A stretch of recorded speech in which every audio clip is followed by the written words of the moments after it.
रघुकुल में राजा तो अनेक हुए, पर भगवान को अपना पुत्र बनाकर गोद में खिलाने का सौभाग्य तो अयोध्याधीश महाराज दशरथ को ही मिला।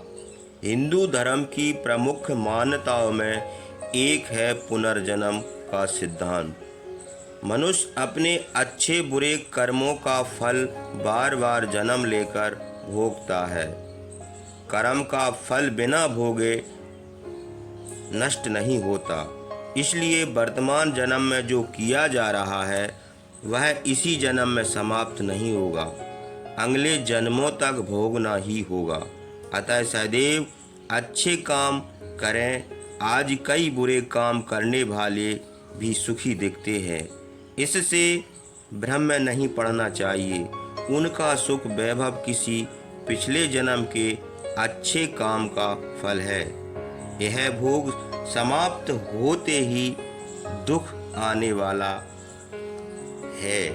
अयोध्यापति दशरथ के आंगन में भगवान श्री राम ने अपने छोटे भाइयों के साथ अनेक लीलाएं की। अनेक कवियों, भक्तों और संतों ने श्री रामचंद्र जी की अनेक लीलाओं का वर्णन किया।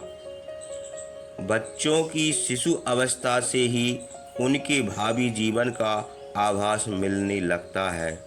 भगवान होते हुए भी सामान्य मनुष्य की भांति विविध लीलाएं करते हुए मानो वे अपने अवतार का एक उद्देश्य संसार को शिक्षा देना, संस्कार सिखाना पूर्ण करते हैं।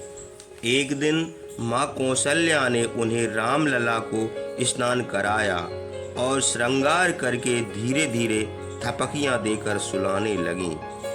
पालने में झूलते झुलाते लोरी के मधुर स्वर माँ के कंठ से फूटने लगे, जिनमें वर्णन था रघुवंश के पूर्वजों के यश का, गौरव का, वीरता का। माँ प्रायः उन्हें लोरियां सुनाती।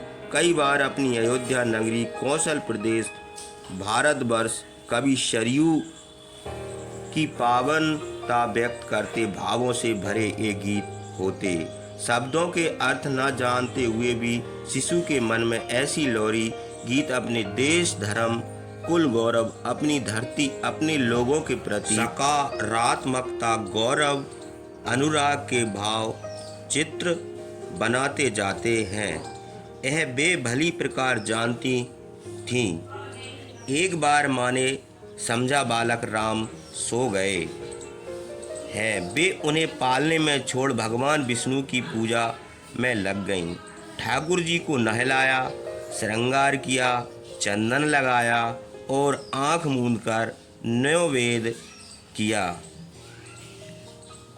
चंदन लगाने के बाद भगवान से मन ही मन प्रार्थना की और भोग लगाया। आँखें खुली तो अवधेश नंदन रामलला को थाल में से मिष्टान खाते देखा। माँ चौंकी, अरे यह तो सो रहा था, उठ कब गया? पीछे पालने में झांका तो रामलला सो रहे थे। नींद में ही मुख पर मुस्कान खिल रही थी। बच्चे पूर्व जन्म की बातें याद करके मुस्कुराते हैं, ऐसी लोक मान्यता है। माँ भी मुस्कुराकर घर के ही मंदिर पहुंची। वह तो रामलला द्वारा अब भी भोग लगाया जा रहा था। माँ के लिए बालक ही इष्ट देव बन गए थे। इष्ट देव ही बालक मानो बताना चाह रहे हैं कि अपने बालक को भगवान से कम ना मानो मैया। माँ की व्याकुलता बढ़ी तो भगवान ने यह फिर विराट दिव्य रूप दिखाया, ऐसा संतगण बताते हैं। कौशल्या माँ को करवाया गया यह अनुभव हर माता को करना चाहिए कि वह अपनी संतान में भगवान का रूप देखे। राम होने का अर्थ सत्ता सिंहासन नहीं, सत्य पंथ सद्धर्म, सज्जन रक्षन दोष्ट दलन, राम कथा का मर्म। राम के चरण धर्म पथ पर बढ़ते चले, या यूँ कहें कि राम के चरण जिस पथ पर बढ़े वही धर्म पथ हो गया। राम ने गौतम आश्रम में अहल्या का उद्धार किया। एक प्रकार से नारी के अपमान का, अभिशाप का कलंक समाज के माथे से धोया। जनक की राजसभा में घमंडी राजाओं का मान मर्दन किया। उन्हें बताया कि शक्ति अहंकार और अनीति के लिए नहीं है। शिव का धनुष तोड़कर सीता को बिहाने के लिए सब मिलकर एकत्र हो सकने वाले राजा का रावण जैसे आतंकी राजा के खड़क के विरुद्ध एक ना हो सके, इसलिए राम ने उनका अभिमान चूर कर दिया। परशुराम तो साक्षात शौर्य ही थे, ब्रह्म तेज व छात्र तेज का अद्भुत समन्वय ऋषि थे, पर उनका फरसा रावण पर ना चला। राम ने उनसे भी विनयपूर्वक सम्मान किया। राम सत्ता नहीं चाहते, सिंहासन नहीं चाहते।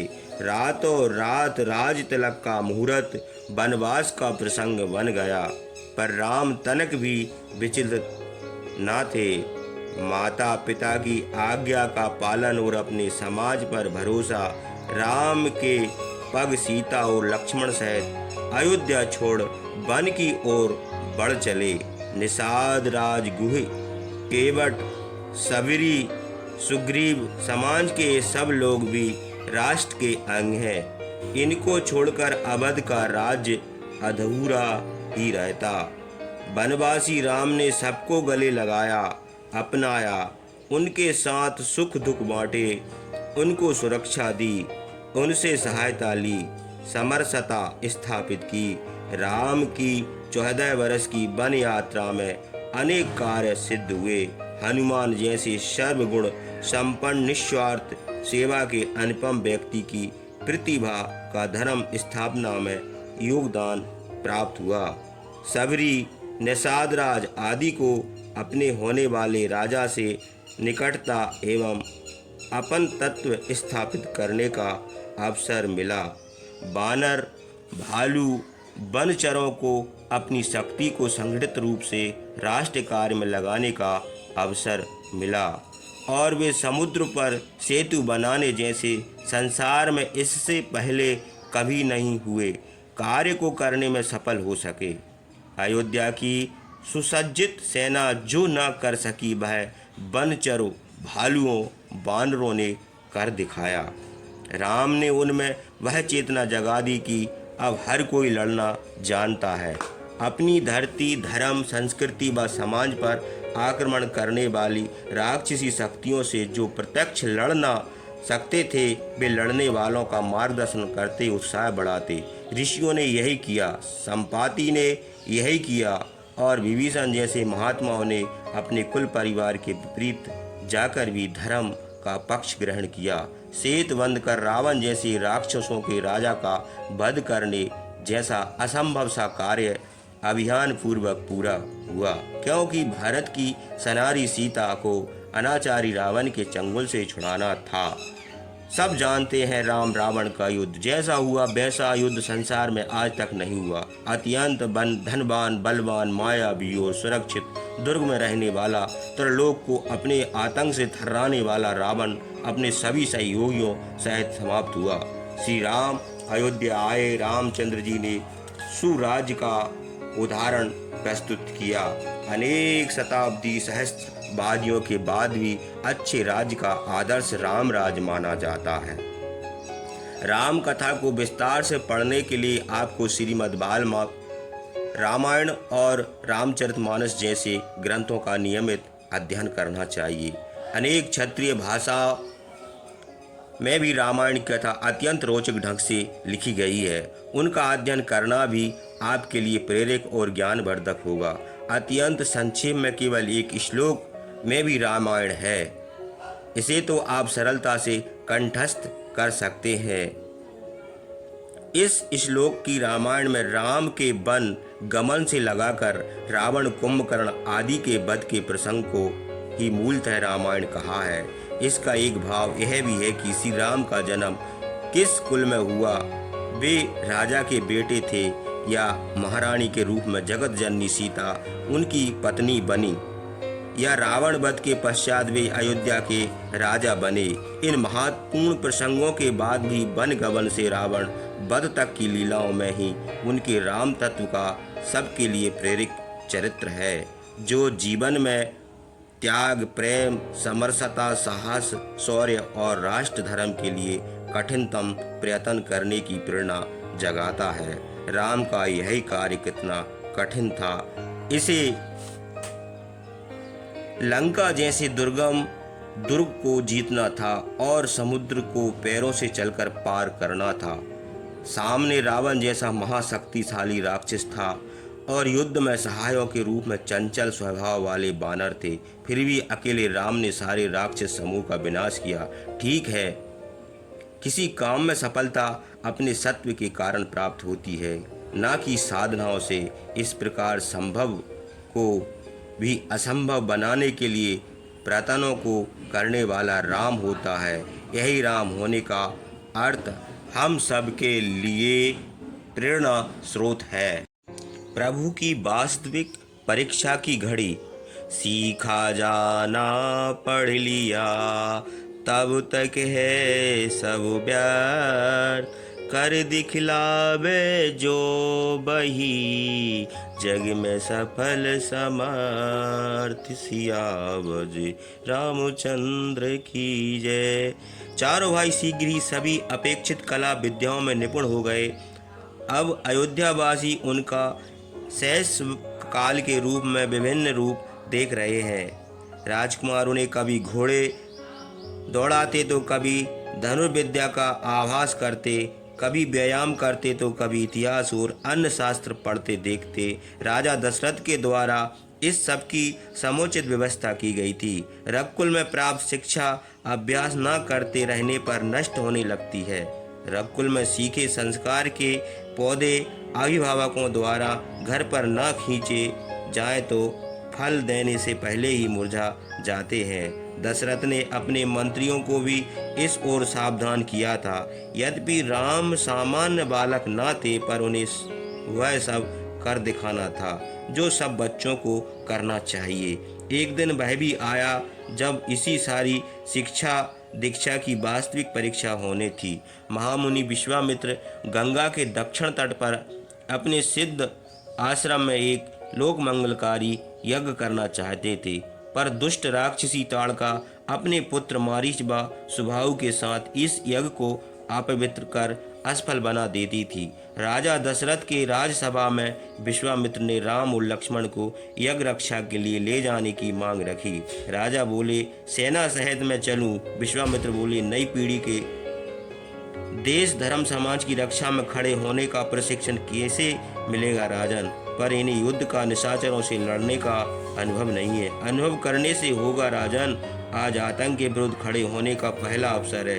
इन्हें आशीर्वाद पर पूर्वक आगे बढ़ाइए। राजा जानते थे विश्वामित्र स्वयं युद्ध विशारद, शस्त्र अस्त्र विद्या के परंपरागत ऋषि थे। ममता ने मन कमजोर किया तो गुरु वशिष्ठ ने कर्तव्य बोध जगाया। राम लक्ष्मण धनुष बाण धारण कर चल पड़े कर्तव्य पथ पर। पहला चरण रखने मार्ग में ही ताड़का का भीषण आक्रमण हुआ। यज्ञ संस्कृति देव संस्कृति से इसे मिटाने वाले को मिटा देना ही धर्म है। राम ने ताड़का का वध किया।